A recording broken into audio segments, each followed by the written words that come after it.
ఇక మిగతా వివరాలు చూస్తే పశ్చిమ గోదావరి జిల్లాలో ఎమ్మెల్యేలు పోలీసుల మధ్య పంచాయతీ సీఎం కోర్టుకు వెళ్లింది. అందరినీ దారిలో పెట్టాల్సిన అవసరం ఉందని, అందరూ కలిసి పనిచేయాలని చంద్రబాబు ఘాటుగా వ్యాఖ్యానించడం హాట్ టాపిక్ గా మారింది. పోలీసులపై పైచేయి సాధించాలని అధినేత దగ్గరకు వెళ్తే సీఎం అందరికీ క్లాస్ పీకడంతో ఎమ్మెల్యేలు షాక్ అవుతున్నారు. ఓ దశలో రాజీనామాలకు కూడా సిద్ధపడ్డ ఎమ్మెల్యేలు చంద్రబాబు ఆగ్రహంతో వెనక్కు తగ్గారు.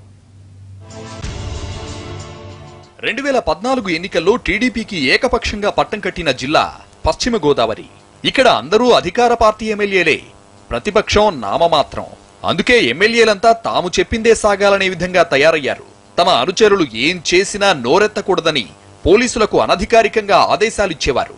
దీంతో జిల్లాలో లా అండ్ ఆర్డర్ అదుపు తప్పింది. దీంతో కొత్తగా వచ్చిన ఎస్పీ భాస్కర్ భూషణ్ ఈ ఇష్యూను సీరియస్ గా తీసుకున్నారు. జిల్లాలో అసలేం జరుగుతోందని ఆరా తీశారు.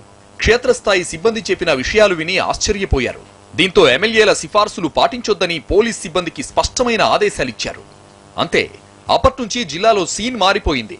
ఎమ్మెల్యేలకు చేతులు కాళ్లు ఆడటం మానేశాయి. అనుచరులపై కేసులు పెట్టొద్దంటే గతంలో విన్న సీఐలు, ఎస్ఐలు ఇప్పుడు నో అంటున్నారు. అదేమంటే ఎస్పీతో మాట్లాడుకోమని నిర్మోహమాటంగా చెప్పేస్తున్నారు.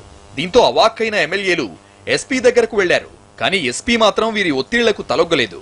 అధికారాన్ని అడ్డం పెట్టుకుని ఇష్టారాజ్యంగా ప్రవర్తిస్తే లా అండ్ ఆర్డర్ ప్రాబ్లం వస్తుందని, తాను సీఎంకు సమాధానం చెప్పుకోలేనని తేల్చి చెప్పారు ఎస్పీ.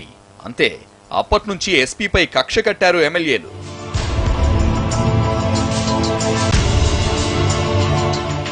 జిల్లాలో ప్రధాన సామాజిక వర్గానికి చెందిన 5గురు ఎమ్మెల్యేలు మొదట్నుంచి చక్రం తిప్పుతున్నారు.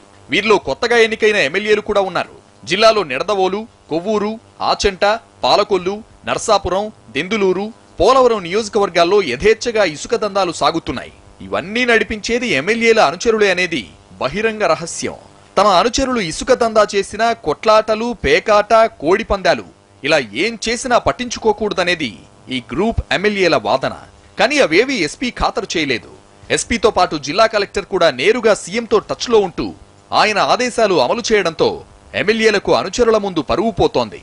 అందుకే పోయిన పరువును నిలబెట్టుకోవడానికి పెద్ద స్కెచ్చే వేశారు ఎమ్మెల్యేలు.